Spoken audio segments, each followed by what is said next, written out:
yourself in pleasure only leads to a hangover. To try and solve the problem by asceticism also brings no liberation. You merely get tied up in a kind of masochism where you say, I know I'm right just so long as I'm hurting. And all that is doing is expiating your kind of infantile guilt sense. So he said there is a middle way between asceticism on the one hand and hedonism on the other. But actually, the middle way is more subtle than that, and it's beautifully discussed in Professor Baum, a book called The Philosophy of Buddha. That's B-A-H-M, Professor of Philosophy at the University of New Mexico. And he gives a very, very fascinating analysis of the middle way in the form of a dialogue, whereby it works simply like this. The student brings a problem to the teacher, and he says, I suffer, and it's a problem to me. And the teacher says, you suffer because you desire. If you didn't desire, you wouldn't suffer. So try not to desire. And the student goes away and says, I'm not very successful in this. I can't stop desiring. It's terribly difficult. And furthermore, I find that in trying to stop desiring, I'm desiring to stop desiring. Now what am I to do about that? And the teacher replies, do not desire to stop desiring any more than you can.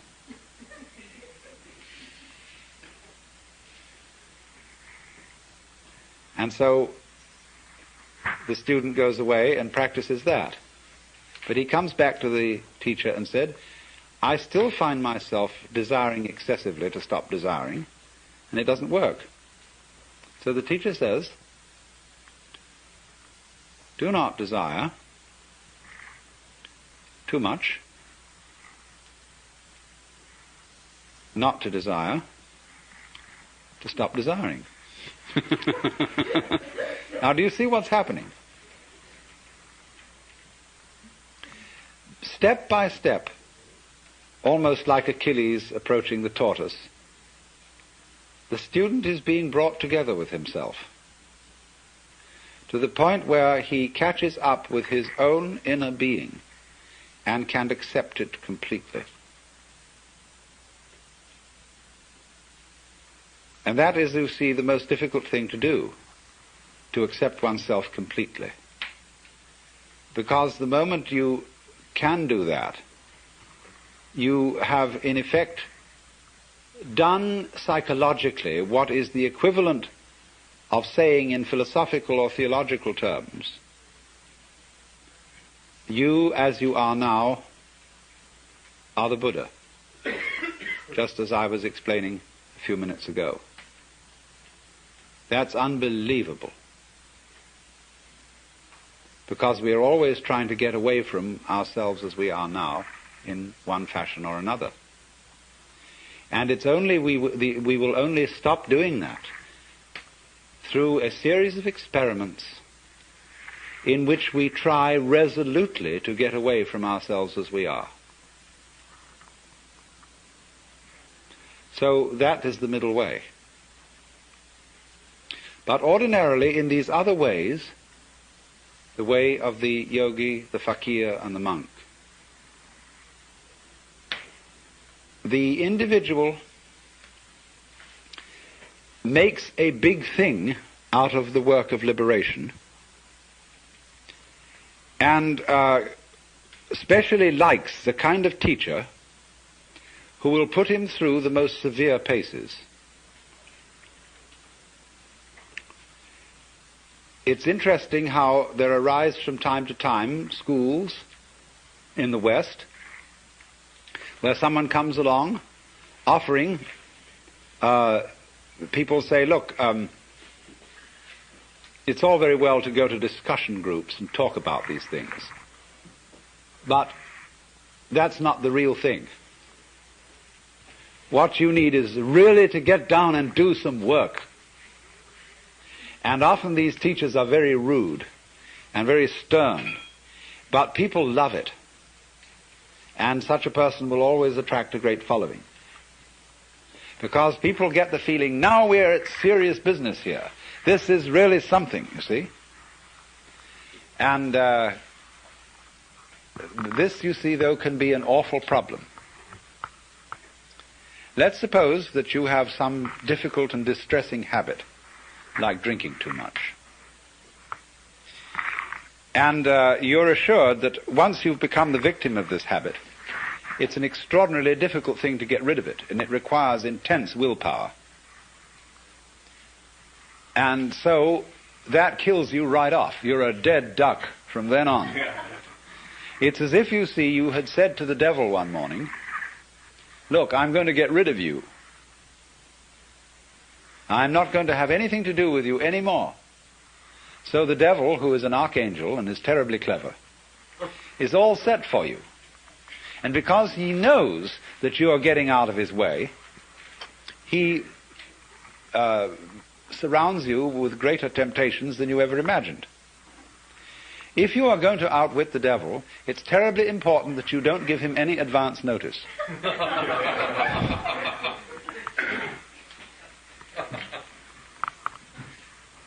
And this is where the work of the sly man comes in. Put it in other terms, in Hindu or Buddhist terms, in the popular terms of popular Hinduism and Buddhism. Liberation is getting out of the toils of karma. It's like this. During your many past lives, you've done all kinds of deeds, good and bad, and you are reaping the consequences of these deeds today. And also today you are setting up future consequences. Now, before you can be liberated, you've got to pay off your karmic debts. And so the moment you set your foot on the path of liberation, you are apt to find that all your karmic creditors will come to your door. And that's why it's often said that people who start out on a serious work of yoga suddenly get sick and lose their money and their best friends drop dead and all kinds of ghastly things happen. That's because, you see, they served notice that they were going to do this. And so all the creditors came around. If you're going to leave town and you owe lots of money, you know, you mustn't announce that you're leaving or give a farewell party to your friends because the grocer will find out. So the art of the sly man is to make no contest, but simply to leave without one word. In other words, that's the meaning of Wu Wei in the technical vocabulary of Taoism. Wu Wei, not to interfere, not to force things. That's the best translation of Wu Wei, not to force things. But so he just drops it like that.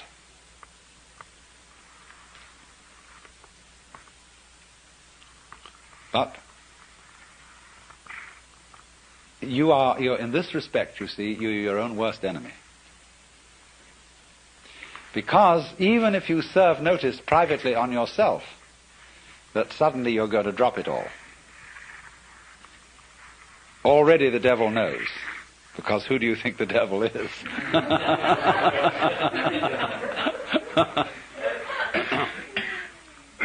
Now this lies behind the whole problem that is discussed in the book Zen in the Art of Archery. The necessity of letting go of the bowstring without first deciding to do so.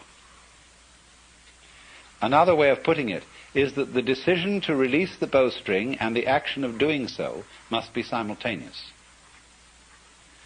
Not to decide and then act, but to act, decide all at once.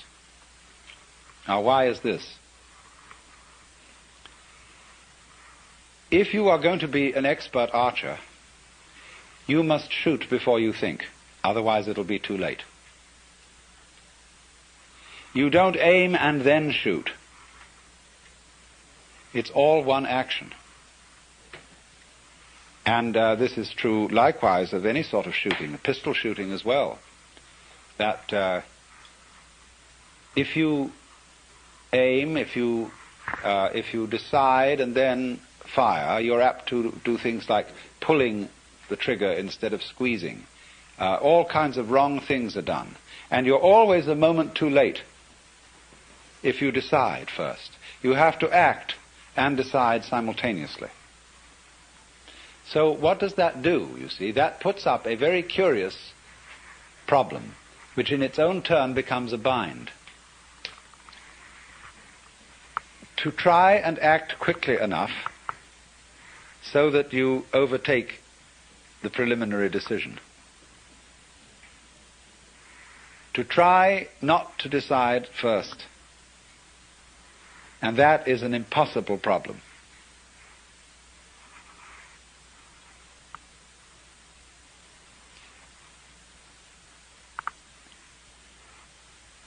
I wonder if you ever read von Kleist's story about the fighting bear. This is included in Nancy Wilson Ross's book, The World of Zen, as a kind of Western Zen. It's a story about a man who has a fight with a circus bear. And the bear reads his mind and always forestalls any attack that he makes on it. There's absolutely nothing he can do to get past the bear. And so, in the same way, you might imagine a guru who is a mind reader, and he always knows if you decide before you act, and if you do, you see, the devil will catch you. Instead, you see, of deciding that you won't be an alcoholic anymore, the only thing to do is not to drink, without any previous decision on this matter. But how can anyone do that, you see? That's the question. How can I decide not to decide? How can I announce that I won't make any announcement without making an announcement?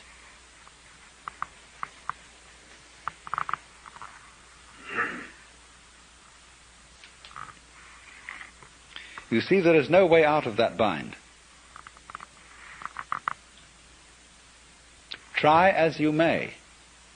You go on and on and on, trying, as Herrigal did, to release the bowstring without thinking first to release it. But then, strangely enough, one day the thing happened. He did it. And this is involved in our learning of almost all techniques. That we work and work to achieve that final point of perfection. And it doesn't come, and then one day it happens. Now, what is the reason for that? Is it simply, and this is really, you know, a way it's usually explained, but this is an oversimplification. It is not that we have practiced it so often that it suddenly becomes perfect. It is much more subtle than that. What happens is that we've practiced so often that we find out we can't do it. And it happens at the moment you know you can't do it. When you reach a certain point of despair, when you know that you are the one weird child who will never be able to swim, at that moment you're swimming. Because the desperation and the total inability to do it at all has brought you to a point which we might call don't care. You stop trying. You stop not trying to get it that way. You just have arrived at the insight that your decision, your will, doesn't have any part in the thing at all. And that's what you needed to know. You've overcome, you see, the illusion of having a separate ego. There is no way of telling anyone that that's an illusion and getting appropriate action, because we are thoroughly indoctrinated with the idea that it's real. And if I say, well, I'm going to get rid of my ego, that's what the Taoists call beating a drum in search of a fugitive. He hears you coming.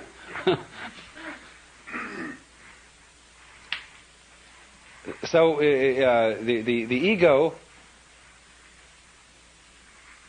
that is to say, the illusion of having a separate will and a separate I center that can be an effective agent, that cannot be overcome by a decision which seems to be centered in the ego. You might as well put out fire with fire. It can come only when an attempt to act from the ego center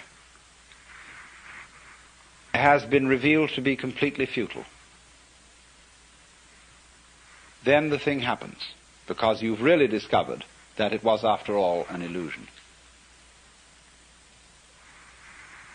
Now, be very careful how you formulate this sort of thing philosophically.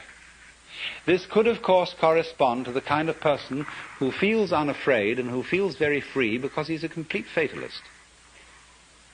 A lot of people are, and are very happy in their fatalism. They really feel that they don't do anything, it just happens, and that it's all life, and that when they won't die until it's their time to die, and so why worry? Everything, they have the sense of everything is just happening to them. And this is a kind of a floating feeling. It's as if you didn't have to push things at all. They just flowed along.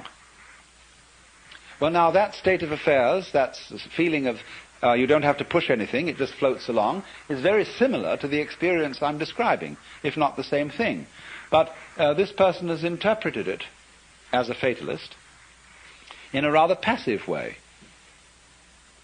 That is to say, he has felt that there still is some kind of a little differentiation between himself as the experiencer on the one hand and that force or set of forces called fate on the other. He is pushed around, but he witnesses being pushed around. Now, in this state, this person still has a little fragment of impurity left. There's still one fly left in the ointment, and that is the sensation of being pushed around.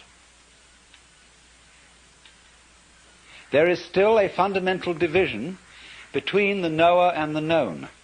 And in this case, the case of the fatalist, the knower seems to be the passive thing, and everything known, the objective world or the goings-on of his own physiology, they appear to be the active end. And the knower just has the experience of himself being moved by the tides of life. The important thing to find out is this, that the sensation of being the knower and the experiencer of all this is not, as it were, aside from everything else that's going on, but part of it. Just as you, although you experience your own existence subjectively, you are nevertheless part of the external world. You are in my external world just as I am in your external world.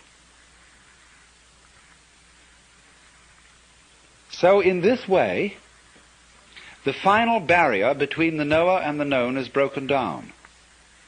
There is nobody, as it were, being carried along by fate.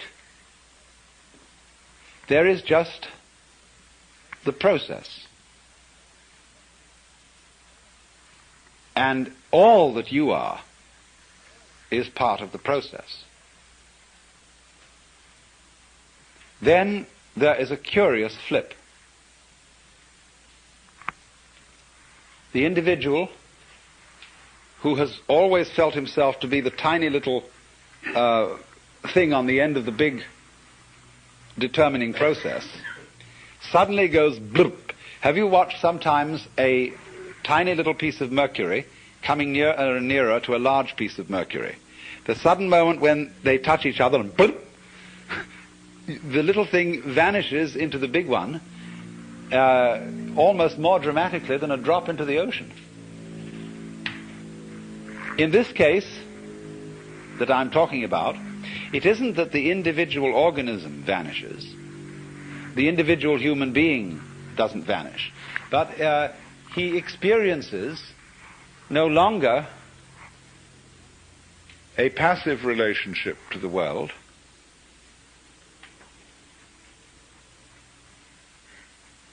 He simply sees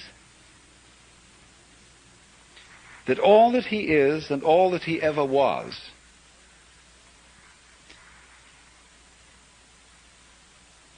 something that the entire process was doing.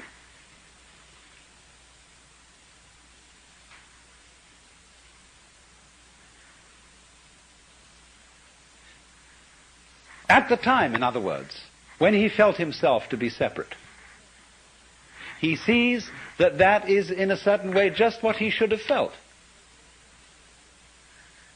because that was what the process was doing in him, in exactly the same way that it was giving him brown or blue eyes or blonde or brunette hair.